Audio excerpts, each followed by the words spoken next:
Okay, today we have here with us Miss Denise Ogilvie, and she is the CEO of PIA. Could you just tell us a bit of what PIA is? Uh, People in Action, which is PIA, is a locally registered NGO. We are Associates of National Geographic for geotourism, which is tourism that sustains and enhances the geographical characteristics of a place. That is your environment, your history, your culture, the well-being of your people. We are we work with communities to help them go through a process which helps them to best understand what they want for development. We then help them to find resources to that end. So we are now involved in something called travel philanthropy or volunteerism, where persons can actually come and do projects in communities. But the first criteria for us is to get communities to have a plan for themselves. Oftentimes, volunteers have come to communities with their own plans, and when the volunteers leave, nothing happens because it's really about what the volunteer wants. But what we want to do is make sure that this is an empowerment for green agents to be able to handle their development in a continuing and independent manner, in a transparent and accountable way, where they will have their own websites to be able to talk about the information and get people to post up their comments on what the development is going on in the community. But also that the diaspora abroad, who is always concerned about home and its communities, can actually help to put back in and help communities to grow.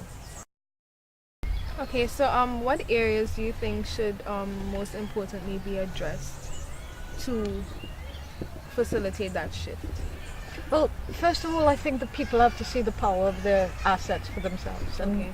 People in Action takes the people through such a process to help them discover for themselves. You know, if you go and do your child's homework for them, they never learn. Here's what we do is a process called geodevelopment, Okay. and it's with the community. We get them first to identify all the assets around us. We did this in Carriacou and Petit Martinique under the GEF and UNESCO funding that we had gotten. And when we went up with one flip chart, and when the community started the outpouring of assets, we couldn't believe one area, one zone alone will give us like 15 pages of information. Yeah. And then you began to realize in these little spots saturated with all this wealth of capital that has not been harnessed by the people. And then you find out of how many areas and persons, resource persons that we have inside. And once the community sees this, then you start to analyze with them these assets. Well, how much is this worth? What does this do for you? What is a watershed? If you have a community with a watershed, what does that mean for you? If you are Carriacou that has been building cisterns for years, and now we're living in climate change, where cisterns are part and parcel of the solution, water harvesting that is. Yeah. Here it is, we have been sitting on a wealth of knowledge and seen it as just traditional information, but now we're seeing within the traditional information how much more we have to give. So I think the first thing is the community's exploration of what they have, Okay. and them understanding this analyzing who are the stakeholders, Yeah. what environmental interest around here, what cultural interest do we have, Yeah. and then as a community, because we are out of the you could say that my NGO was given birth out of the chocolate factory in Belmont Okay. Estate, Okay. and so we look at the model of the chocolate factory, Yeah. how they actually used a community of organic cocoa farmers to make a business. Yeah. It's not a business with one person owning everything. Everybody is a shareholder in that business. We also have looked at the example of native spirits Yeah. who do share profit with their persons as well. We see that once a business is built like this, tends to benefit everybody. It's just not the small paid man down on the floor, but no, it's everybody seems to be equal ownership, equal empowerment. So we're looking at, again, things like fish fry. Yeah. We find all those examples to be really good ones. Fish fry. Yes, the word fish fry. Oh, Fish Friday. Fish Friday. Okay. Fish Friday. Because look at how many people, I remember when they started off with 50 pounds of fish per vendor. Yeah. And now they escalated within 3 months or so to 150 pounds. Yeah. And in a sense, that's the community's own way of sustaining themselves, in a sense. Yes. It's the essence of what Guelph does. I mean, before there was fish fry, one of the things is you go to Gun Alley to go and drink some waters and, party and things of that nature. But now they just made it where everybody could come out and earn money. Yeah. It was also an NGO member, Greenz Movement, who actually told me of a successful business where the women were first successful operating out of the house. The overheads were small and it was successful, but they thought that the best way is to establish a big business for them, get them an official building. But from the time they did that, It went downhill. they went down. Yeah. Because your overheads are way too high. Yeah, it's true. So it's about everybody having a part to play in that Yes. specific thing, and And everybody looking sustainably, making sure that you're not, hanging your hat higher than you can reach. Yeah. You're not creating any waste. You're not just enough. just enough. And I guess the environment would be considered as well in that, because it's not like an excess exploitation of resources or anything like that. And that's important. No. Very Especially. important. When you look at your fish stock and you decide you're feeding home in this little area instead of shipping out Yeah. masses of, that depletes your fish stock here, because you're not talking about feeding yourself, you're talking about making this money by selling out of the country. All your resources. But what about the day when you can't afford, when tuna is way too expensive to buy? Or It's when coming there to aren't that. any. Oh. I mean, people always think that these things are inexhaustible, but right now we're starting to see the actual decline. How many billions of us on the face of the planet now? About 8. Yes. Yeah. I mean, and we're growing exponentially all the it's time. true. So there will become limits. Are there any other local or regional examples of projects like the chocolate factory in Grenada or outside of Grenada that might be an example or a model for Sustainability. Yes. Well, I was just funny you asked, because just recently I was speaking to Samuel Raphael in Dominica, and he has the Jungle Bay experience. And it's funny, he has 35 houses built in the jungle on stilts. Not jungle, but the forests of Dominica on stilts. And he takes care of the community. He decided that nothing within a certain radius of will come in. Everything should be supplied by the communities around him. And he's told that to his patrons. That's interesting. Yes. And it was actually built from natural things, like you said, Yes. stills, like bamboo and stuff. Well, yes, it was wooden houses. Of course, they're hard woods to last the time. But yes, very sustainably done. In fact, I think there's one thing that they say, you could, there's a certain amount of water you get for your stay, and if you should exceed the limits of that water, you have to pay for really? extra. Yes. That's interesting. Because the water is brought up by people too. So in respect of those people that bring that water, in respect of the fact that water is precious, yes, and funny enough, it's one of the most well sought after resorts in the Caribbean. That's interesting.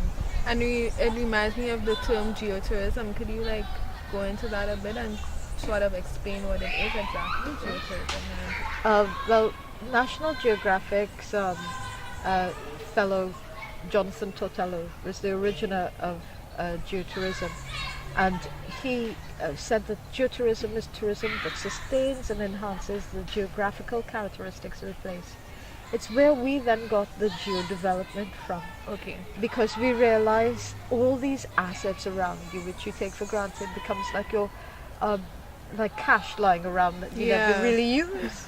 Yes.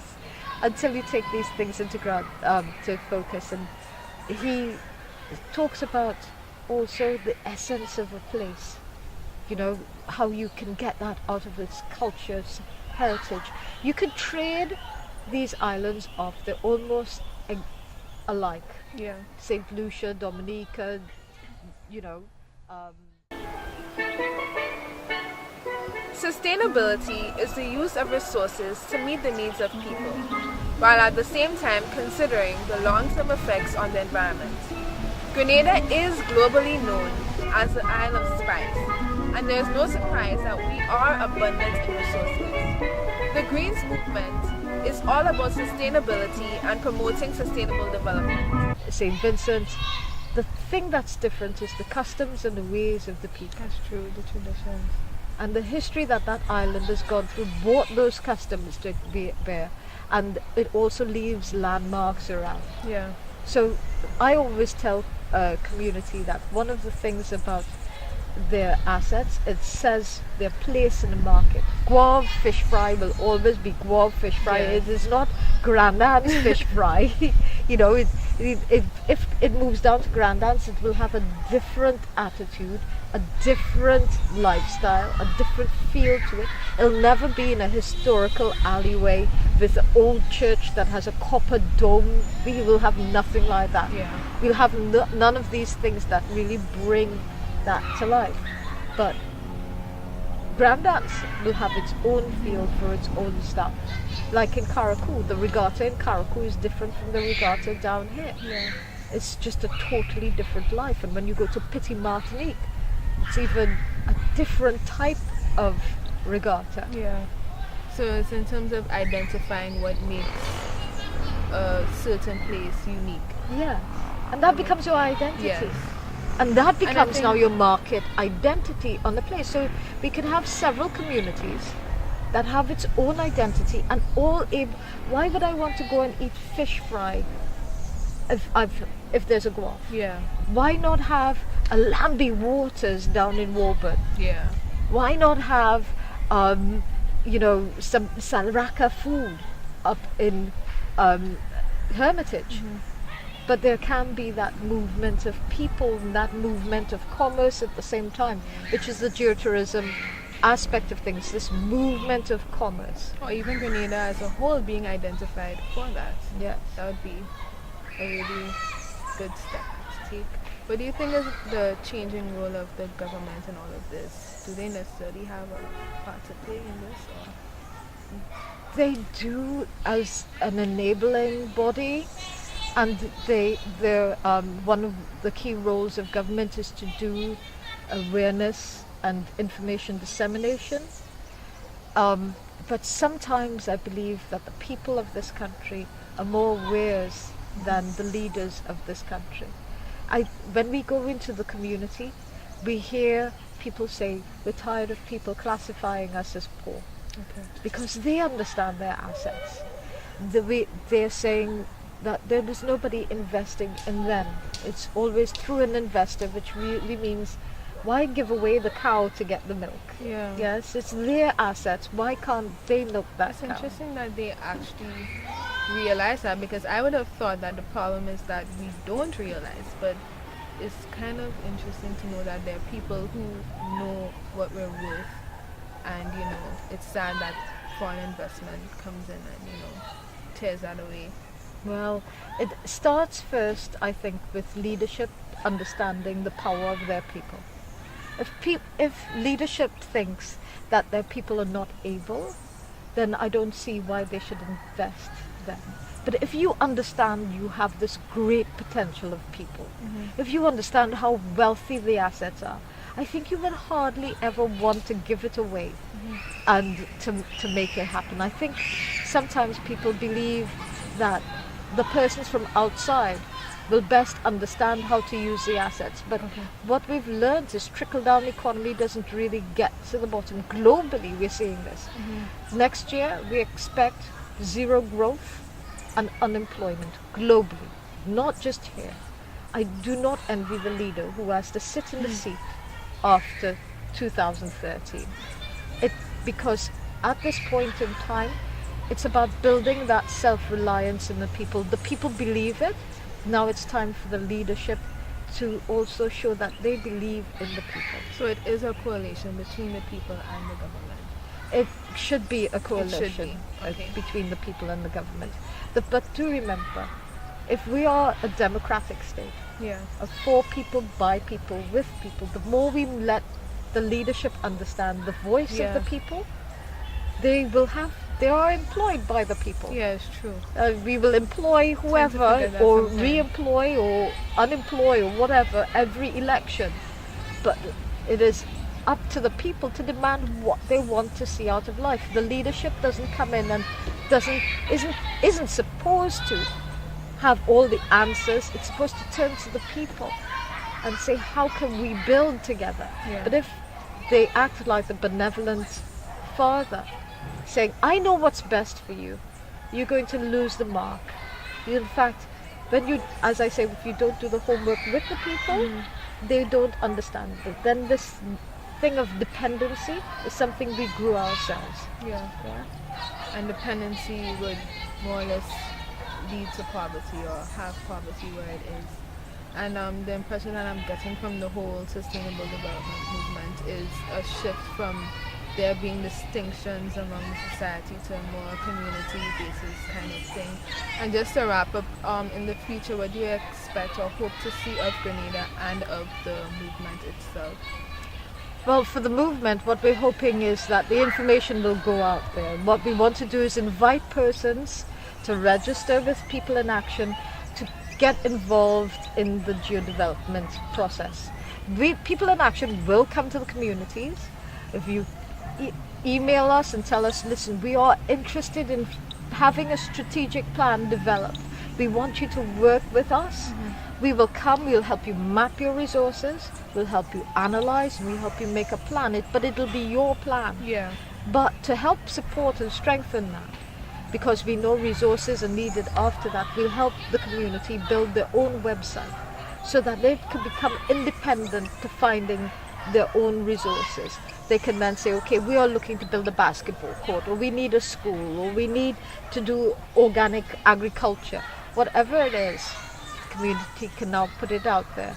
And what we will also do is we will now take this information and put it out so that universities, students, diaspora especially, can now invest back in their communities, and they can understand what their communities need.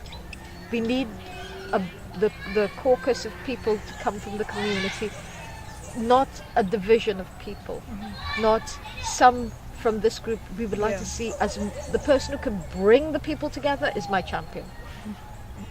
That's right.